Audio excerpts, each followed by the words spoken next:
E estava ali o sacerdote do Senhor, Ofni e Finéias, os dois filhos de Eli. Agora vamos lá para o versículo 9, né? 1 Samuel 1, versículo 9, amém? Vai dizer assim: então Ana levantou depois que comeram e beberam em Siló, e Eli o sacerdote estava assentado numa cadeira junto a um pilar do templo do Senhor. Ela, pois, com amargura de alma, orou ao Senhor e chorou abundantemente. E voltou um voto dizendo: Senhor dos exércitos, se benignamente atentares para a aflição da tua serva, e de mim te lembrares, da tua serva te não esqueceres, mas a tua serva terás um filho varão, ao Senhor o darei por todos os dias da sua vida, e sobre a sua cabeça não passará navalha. Amém? Amada igreja, pode sentar. Vou ficar com a oração do nosso pastor Reinaldo. Amada igreja, pode sentar, glorificando ao Senhor, que Ele é digno de toda a honra e de toda a glória. Amém? Irmãos, eu quero dar aqui um tema nessa mensagem. O tema dessa mensagem é a sabedoria de Ana.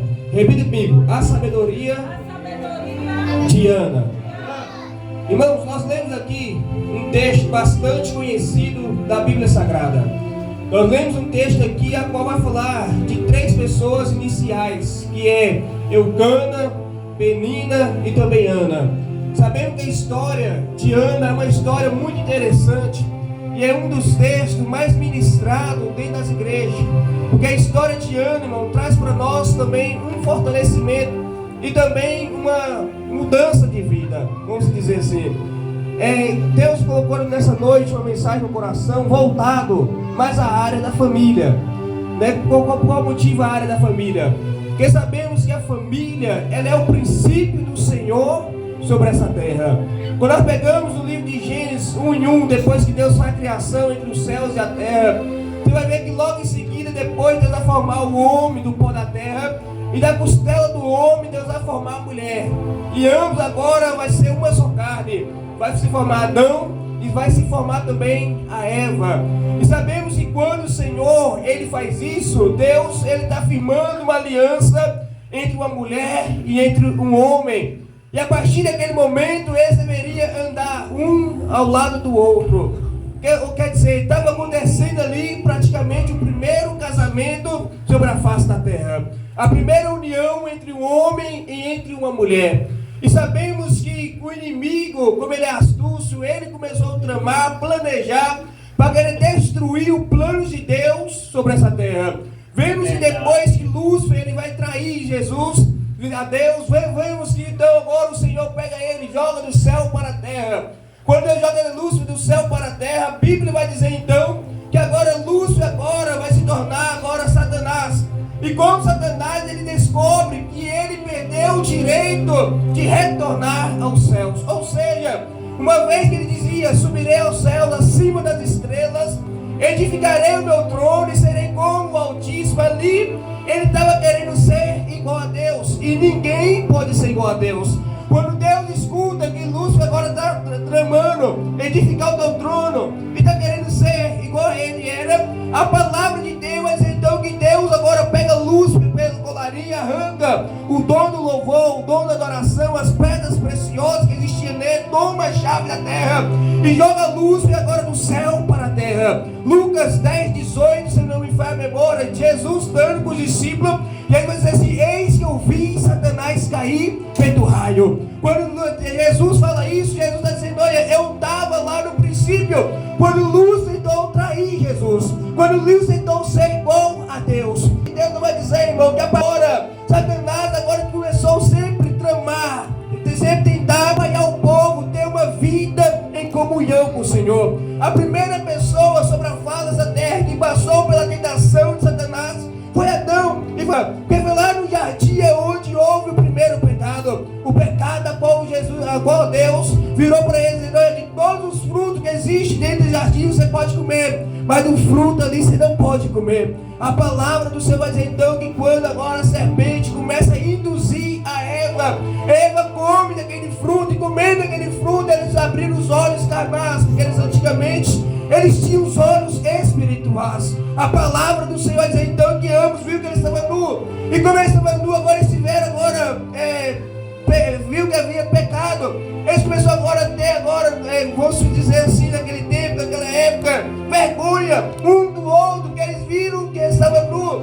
E a palavra de Deus vai dizer então que agora nesse momento, Deus agora vem entrando dentro do jardim do Éden, dizendo Adão havia se escondido. Por qual motivo? Porque ele havia pecado diante do Senhor. Estou trazendo essa palavra para os irmãos entender onde eu quero chegar aqui, meu irmão. A palavra de Deus vai dizer então que desde o início Deus formou uma aliança entre uma mulher e um homem. É forte, Deus. E agora nós vamos ver que o homem, o nome é Eucana. Esse homem, ele tinha duas mulheres. Naquele tempo, irmão, era permitido isso. Por qual motivo? Uma mulher, a primeira mulher que ele casasse, se não pudesse dar filho a ele tinha o direito de casar com uma outra mulher. A palavra de Deus vai dizer então que quando Eucana, ele casa, primeiro ele casou com Ana e não com Penina. A palavra de Deus diz então que quando ele casa com Ana, ele casou em um objetivo de edificar a família, de ter uma família, de ter um lar, de ter os seus filhos, para poder educar os seus filhos.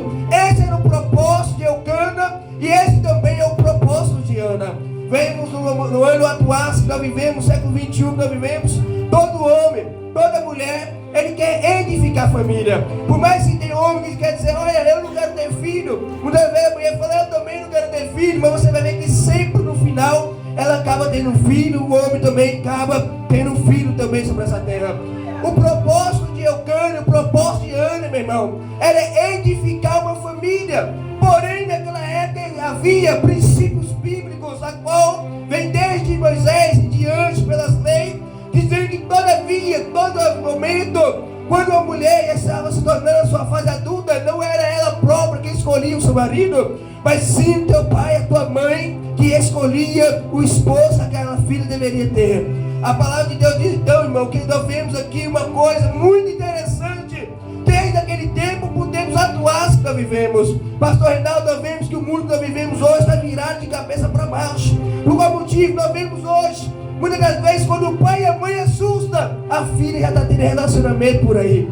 Quando o pai e a mãe assustam, o filho ou a filha já está com a barriga crescendo, já está descobrindo que ali está grávida. Por qual motivo? Não está andando conforme o princípio bíblico ordena que aquela pessoa anda.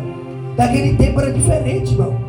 Naquele tempo era o pai que escolhia a esposa para o filho. Naquele tempo era o pai que olhava, sondava as famílias. Então via que se aquela moça era uma moça de boa conduta, ela via que se aquela moça era uma moça que servia para casar, então ele entregava o seu filho àquela moça. Ou seja, os pais que se conversavam entre um e outro. Havia concordância, se não havia concordância, existia casamento. Se não tinha concordância, não tinha casamento. Todavia, todo momento que uma moça e um jovem, ele estava crescendo na sua adolescência, nos anos atuais, que a Bíblia nos traz, ele não tinha o direito de olhar para outra moça. Ou seja, os homens respeitavam as moças de antigamente. Os homens, quando a moça ia passando, eles já não olhavam para aquela moça e não olhavam. Então, mais que eu caso com essa, não, irmão. Ficava esperando pelo seu pai. A moça esperava pelo seu pai. O rapaz esperava pelo seu pai. E quando chegava o tempo certo, o pai e a mãe conversavam entre família. Chamava o filho, chamava a filha e dizia, esse é o seu esposo. Hoje não é assim mais. Hoje nós vemos, como eu disse aqui agora há pouco, nós vemos que muitas das vezes o pai e a mãe estão trabalhando na sua casa, o filho vai para a escola, ou vai para casa de um amigo, para casa de alguém. Quando o pai e a mãe menos assusta, o filho ou a filha já está tendo relacionamento lá fora. Quando o pai assusta, quando a mãe assusta, a filha já se entregou a algum homem lá fora. Essa é a verdade do século 21 que nós vivemos, irmão. Quantas mulheres, quantos homens se namoram à escondida? É somente um relacionamento. Mas está quebrando um princípio bíblico, qual foi o Senhor próprio que se edificou sobre essa terra. Nós vamos ver que quando Eucana, ele casa com Ana, ele casou em um princípio bíblico. Não foi Eucana que olhou para Ana na rua dizendo, olha Ana, você vai ser minha esposa, você é teu esposo. Não, houve uma concordância entre pai e entre mãe. Ou seja, houve concordância entre família. Porém, quando agora ele casa com Ana. Logo depois que ele casa com Ana, o próximo passo de um homem e de uma mulher é já querer edificar filhos, é ter família, para que a família possa se crescer sobre essa terra, para que a sua geração possa se prolongar sobre essa terra. Quando Eucana vai agora coabitar com Ana, ele viu que Ana não poderia ter filho. Aconteceu algo surpreendente sobre a vida de Ana. A palavra de Deus vai dizer que depois que Ana descobre que ela era uma mulher estéril, e a própria Bíblia nos traz dizer que foi por parte do Senhor, Eucana agora, ele olhou para Ana e dizendo: Ana, meu desejo não era ter outra mulher no nosso meio, meu desejo não era ter uma outra mulher no nosso relacionamento, mas como o princípio bíblico ordena que eu tenho que ter filho, porque naquela época, irmão, presta atenção nisso que eu vou dizer, naquela época os bens materiais que o homem adquirisse era passar de pai para filho do sexo masculino. Ou seja, quando o homem casava, o primeiro pensamento que vinha na mente dele é: eu tenho que ter um filho varão, para que ele possa herdar meus bens materiais. Ou seja, quando o homem morresse, o pai morresse, o seu filho herdaria aquilo que seu pai havia conquistado no decorrer da sua vida. O filho herdaria aquilo que ele tinha conquistado no decorrer da caminhada. Mas se havia filho e mulher, os bens materiais eram conduzidos aos governantes daquela época. Se o homem não havia filho homem, não havia filho mulher também, os bens materiais não iam para sua esposa, mas iam para os governantes daquela época. Ou seja, o homem ia viver uma vida em vão sobre essa terra. O homem ia trabalhar, ia cultivar, ia suar, trabalhando no sol, e nada disso ia adiantar quando chegasse o momento da tua morte. Porventura, talvez o homem virava naquela época e falava assim: olha, trabalhei o tempo todo, morri e não deixei semente nenhuma sobre essa terra.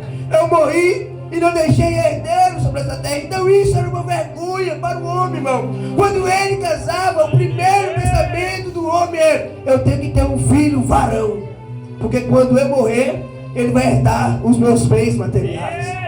A palavra de Deus diz então que quando Eucana viu que Ana não poderia dar filhos para ela, quando Eucana viu que Ana era uma mulher estéril, isso trouxe uma preocupação sobre a sua vida. Isso trouxe uma preocupação dentro da tua casa. Quando Ana descobre que ela não poderia gerar, eu vejo ali no semblante de Ana ficando triste, Ana ficando chateada, Ana ficando ali agora desmotivada, vamos dizer assim também, porque ela viu que ela não poderia dar filhos ao seu esposo. Ou seja, para aquela mulher naquele tempo, naquela época, isso era uma vergonha. O homem ficava chateado, o homem ficava nervoso, irado, porque ele viu que ele casou com uma mulher que não tinha condição de dar filhos nenhum para ele. Isso aqui é uma coisa, meu irmão, muito triste, uma coisa muito lamentável na vida daquela mulher daquela época. Hoje não. Hoje os tempos passaram, as coisas mudaram. Hoje existe até barriga de aluguéis. Hoje, se eu não posso ter filho, vou adotar um filho. Mas naquela época não era assim, irmão. Naquela época, quando uma mulher não poderia dar filho ao seu esposo, ela chorava, ela se lamentava, ela ficava triste, ela ficava chateada. E muitas das vezes, segundo a história diz, que a mulher muitas das vezes perdia noção da sua vida. Ou seja, o tamanho do sofrimento era grande na vida de uma mulher que passava por essa situação. Quando ela começou a ver outra mulher dentro da tua casa, imagino eu, a prova, a luta, o momento difícil que Ana estava vivendo dentro da tua casa, irmão. Eu fico triste, pastor Reinaldo, quando eu vejo tantas pessoas dizendo: eu estou passando uma prova tão grande na minha casa. Mas quando nós olhamos para dentro da Bíblia Sagrada, tantas mulheres, tantos homens que passam por tantas provas, tantas lutas, irmão, maiores que a gente passa, mas mesmo assim está lá glorificando, exaltando o nome do Senhor. Ei, nessa noite eu quero dizer para ti, nessa noite, eu não sei qual é a tua prova, eu não sei qual é a tua luta, mas Deus me trouxe que nessa noite para te dizer: não desista da tua vida, não desista daquilo que Deus tem para você. Ei, por mais que o vento venha, a prova vem, se prepara, que maior é ainda a vitória de Deus sobre a sua vida, meu irmão. Eu creio,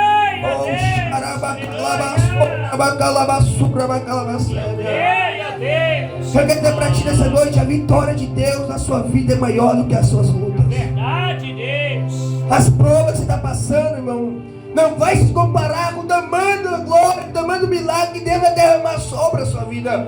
Talvez você entrou aqui nessa noite dizendo: meu Deus, minha prova está muito grande, minha luta está muito grande, estou passando por muita dificuldade na minha vida. Ei, se prepara.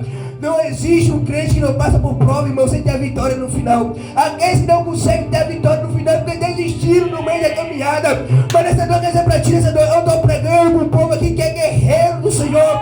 Eu estou pregando aqui para mulheres que é guerreiro do Senhor. Ei, nessa noite, essa pra ti, não se preocupa. Essa prova não veio, não foi para te matar. Essa prova não veio, não foi para te destruir. Mas essa prova veio para te tornar mais forte na presença de Deus, meu irmão. Quem pode adorar Ele nessa noite aí? Quem pode exaltar Ele nessa noite aí? Nessa noite eu vou dizer para ti: abre a tua boca, glorifica, exalta. Exalta o nome do Senhor, porque Ele se faz presente nessa casa. Ei, deixa a prova de lado, deixa a luta de lado e adora o Senhor. Exalta o nome do Senhor, porque Ele vai te dar vitória que você precisa nesta noite. Oh,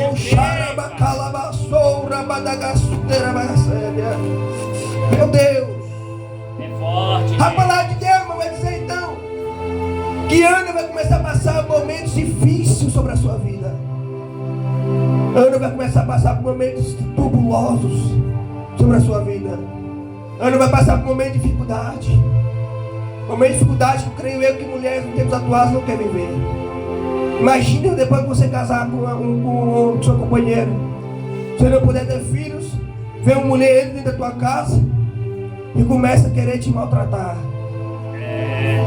Começa muitas das vezes a olhar para você e dizer: não, você não presta, você não vale nada. Dentro da tua própria casa, imagina isso, meu irmão. O sofrimento que Ana estava passando dentro da tua própria casa, dentro do teu próprio lar. Vir acordar de manhã cedo, ver os filhos de Penina correndo da tua casa. Imagino eu, Ana, querendo abraçar um dos filhos de Penina dizendo: aqui não, você não vai abraçar meu filho, você não vai abraçar minha filha, sai pra lá, você é uma perdedora, você é uma fracassada. Se você não teve condição de gerar filhos, você vai ter condição de cuidar do meu filho. Imagine, meu Penina virando e dizendo isso pra Ana. Eu creio que Ana olhar pra Penina dizendo assim: olha, Deus vai mudar minha história, Deus vai mudar minha vida. Vai chegar o momento que o céu vai se abrir, a glória do Senhor vai se manifestar na minha vida, e eu vou dar um filho para o cara. Eu vou mudar minha história, meu irmão. Você é forte, Pai. Chega o momento, chega a hora que agora a Ana começou a olhar e dizer: eu tenho que usar de sabedoria. Eu não vou me importar com a prova, eu não vou me importar com a luta. Eu já sei o que eu vou fazer. Isso eu creio que é as palavras de Ana, conjecturando eu a palavra de Deus.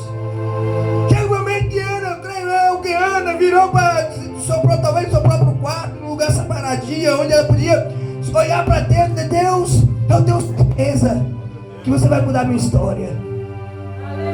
Eu não vou importar porque o que Penina está dizendo. Eu não vou me importar porque o que Eucana está achando de mim. Eucana também virou para mim e disse: não, só te eu, Ana, melhor que 10 filhos. Aí você vê, meu irmão, uma coisa. Um homem sabendo que a tua companheira está sofrendo, está passando por um momento de luta, um momento de tristeza. De repente o homem vira: não sou eu melhor, Ana, do que 10 filhos. Sabendo ele que está passando por uma dor, sabendo ele que está passando por um aperto, e ele virar: não sou eu melhor do que 10 filhos. Quando Ana escuta isso, meu irmão, Ana já estava em um ponto que nada abalava mais a tua estrutura. Ana já estava vivendo em um ponto, irmão, que nada mais abalava a sua vida. Ana, creio eu que Ana virou assim: olha, já tem outra mulher dentro da minha casa, já deu filho para Eucana. Eu sei que eu não posso gerar filho. Ela está caçoando de mim, está falando mal de mim, está me falando besteira na minha vida. Eucana virou para mim dizendo: não sou eu melhor do que 10 filhos. Ana para, irmão, no momento da mais tristeza, mais angústia sobre a sua vida, e fala: não vou deixar mais nada me abalar. Não vou deixar mais nada tirar o meu sossego. Não vou deixar mais nada tirar o meu foco. O meu foco é dar um filho para o meu esposo. O meu foco é dar um tapa na cara de Satanás e mostrar para ele que eu tenho Deus na minha vida. Ana chegou num grau, irmão, tão diante do Senhor, que a própria palavra fala que uma vez por ano Eucana subia na cidade de Siló, e ali ele prestava adoração e sacrifício ao Senhor. Havia ali naquela terra Ofni, Fenias e Eli, o sacerdote de Deus. A palavra de Deus vai dizer então que quando Eucana subia até Siló, a palavra de Deus diz que ele prestava agora sacrifício a Deus, uma parte excelente para Penina e seus filhos, e para Ana ele prestava uma parte excelente, maior ainda do que ele dava para Penina. Porém isso não era o suficiente. Isso não era o suficiente para Ana. Chega um momento que Ana olhou o cenário em que ela estava. É forte, né? Ela observou onde ela estava. E ela dizendo: olha, todo ano eu venho aqui, meu esposo presta sacrifício para Penina, para seus filhos, para mim uma parte excelente, maior. Mas ela notou, irmão, que ali havia uma solução naquele problema, que o lugar onde ela estava poderia mudar a tua história. Então ela tomou uma atitude, pastor Arnaldo, que antes ela não havia tentado ainda. Ela prestou atenção no cenário onde ela estava, o lugar onde ela estava, dizendo: eu vou fazer hoje diferente. Eu não vou somente sentar à mesa, comer, beber, junto com meu esposo, junto com Penina, junto com Eli, junto com Ofni, junto com Finéias. Não, eu vou fazer diferente. Hoje eu vou também me humilhar nos pés do meu Deus. Hoje também, depois de eu participar do banquete, eu vou me humilhar no pé do meu Senhor. É isso que ela faz, irmão. Então a palavra vai dizer então que agora chega o momento, chega a hora que depois que ela come, bebe, ali juntamente com Ofni, Finéias, Eli, Penina e Eucana, a palavra vai dizer então que agora ela vai se humilhar nos pés do Senhor. Deus, isso é forte, Pai. Eli, porventura, estava sentado numa das cadeiras do pilar do templo. De repente chega Ana. O sofrimento de Ana estava tanto, irmão. E Ana estava tão disposta a mudar a tua história, mudar a tua situação de vida, que ela não percebeu que Eli estava sentado ali. Ela chegou, ela foi se dobrando diante do Senhor, e ela não percebeu que Eli estava ali. Agora acontece um cenário muito interessante. Na cadeira de Eli sentado, Ana chegou, prostou, se humilhou nos pés do Senhor. Eu acho uma coisa interessante aqui, meu irmão, que por fato de minutos, Eli fica olhando o tempo todo para Ana, esperando ouvir um som da sua boca. Eli fica observando Ana. Ana chegou, não observou Eli, ali no sentar na cadeira. Estava tão disposta a mudar a tua história, mudar a tua situação, que ela chegou, se prostou diante do pilar do templo, diante do altar do Senhor, e começou a falar com Deus. Porém ela falava com o seu coração ao Senhor.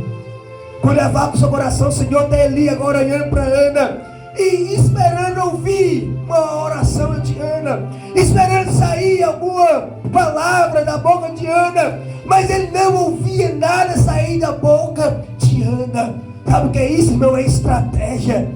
Isso é saber pedir o Senhor. Isso é saber se humilhar diante de Deus. Tanta pessoa que não recebe bênção, não recebe vitória, porque abre a sua boca demais, conta para A, conta para B, muda a tua estratégia de vida, sai falando para um, sai falando para outro. Não sabe se muitas das vezes seu irmão vai ouvir aquela palavra e vai ter inveja de você. E eu quero dizer para ti uma coisa: inveja mata. Inveja atrapalha planos. Inveja atrapalha você crescer. É forte, inveja atrapalha você ir adiante. Toda pessoa tem sonhos, tem projeto, planeja tanta coisa. Ah, esse ano de 2025 eu quero isso, quero aquilo, quero isso, quero aquilo. Mas corre para A, corre para B, corre para C, dizendo: olha, eu planejei isso para minha vida. Ah, eu planejei isso para mim. A mulher chega para companheiro, para o companheiro ou para amigo, dizendo: olha, eu quero isso para minha vida. Aí você começa a desabafar o que você está querendo. Mas aí vem a estratégia de Satanás dizendo: olha, você abriu a boca demais, eu ouvi o que você estava pedindo, não vou deixar isso acontecer sobre a sua vida. Aí começa a surgir as invejas, começa a surgir a palavra errada na sua vida. E isso tudo é Satanás querendo atrapalhar o teu crescimento. conhecimento, meu irmão. Mas Deus, nessa noite, eu vou dizer para você, e tem estratégia para pedir a Ele. Não abra tua boca demais para pedir ao Senhor, mas somente o teu coração fala: Deus, eu preciso disso. Deus, eu preciso ser muito da minha casa. Deus, eu preciso ser muito da minha vida. Deus, eu preciso ser muito do meu serviço. Fala somente do teu coração, meu irmão. Deus, Ele vai ouvir o que você está pedindo você a Ele, e Ele vai conceder sobre a sua vida, meu irmão. Glória a Deus, aleluia a A Deus. estratégia de Ana é essa. A sabedoria de Ana é essa. Eu estou caminhando para encerrar a mensagem. A estratégia de Ana é essa. E a sabedoria de Ana é essa. É muito forte, Deus. Pediu, mas pediu de boca fechada. Aprenda uma coisa: Deus, Ele sabe de tudo, irmão. A própria palavra de Deus fala somente o nosso pensamento. Se nós olharmos para algo, desejar e aquele algo não é nosso, nós já estamos pecando. Porque Deus sabe do nosso pensamento, mas Satanás não sabe. Satanás, ele tem seus limites, mas Deus não tem. Satanás, se você ficar de boca fechada aqui, ó, dizendo para Deus somente o seu pensamento, dizendo somente o seu coração, não abrir a boca, dizendo para isso aí, eu preciso disso, eu preciso daquilo, você vai conseguir alcançar a sua vitória. É, Deus. Mas no momento você planeja tantas coisas, você vai sair contando para um, para outro, vai contando para cá, contando para lá. As pessoas muitas das vezes, irmão, muitas vezes vai aparecer gente que vai te ajudar a você realizar o teu sonho. Muitas vezes vai aparecer gente querendo te ajudar a você conquistar aquilo que você está planejando. Essas são pessoas boas que existem sobre a nossa vida. Mas tem tanto amigo, irmão, que muitas vezes fala: ah, eu sou seu amigo, mas não é amigo coisa nenhuma. Ah, eu estou contigo, mas não está contigo coisa nenhuma. Ouve o que você está planejando, ouve o que você está pensando, mas começa a dizer: olha, tomara que está tudo errado, tomara que ele não consegue, tomara que ele não consegue isso, não consegue aquilo.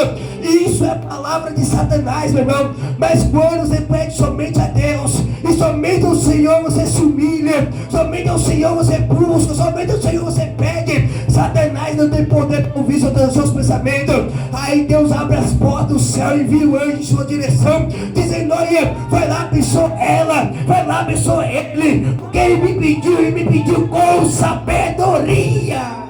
Glória a Deus. Aleluia. Meu Deus, meu Deus, meu Deus, meu Deus. É Deus. forte, Deus. Deus está falando com pessoas aqui nessa noite. Peça com sabedoria. Deus está dizendo para muitas pessoas aqui, meu irmão: peça, mas peça com sabedoria. Peça, saiba pedir, saiba me pedir. Isso é Deus falando, meu irmão. Não vai falando para A, para B. Ana, no momento que ela viu que ali havia a mudança de vida sobre ela, ela viu que no templo do Senhor ali havia esperança, e ela soube pedir a Deus, e ela pediu de boca fechada. Eli virou para ela dizendo: até quando, mulher, estarás embriagada? Até quando, mulher, você vai estar bebendo vinhos fortes? E ela virou para a sacerdote. Depois que ela ouviu a voz de Eli, ela levantou sua cabeça. Mas ela levantou sua cabeça mesmo com sabedoria. Aí sim, meu irmão, depois que Deus já havia ouvido a oração dela, ela virou e falou assim: olha, eu não tenho bebido bebida forte nenhuma, mas eu estou me derramando em espírito. Oh, meu Deus.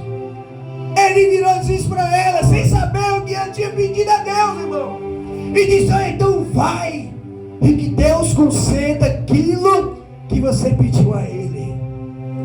É para você ver que coisa que interessante, meu irmão. Vai, e que Deus te conceda aquilo que você pediu a Ele. Eu te pergunto uma coisa: Ele sabia o que Ana havia pedido a Deus? Não. Ele sabia o que Ana tinha falado com Deus? Não. Por qual motivo? Porque Ana não deixou ele saber.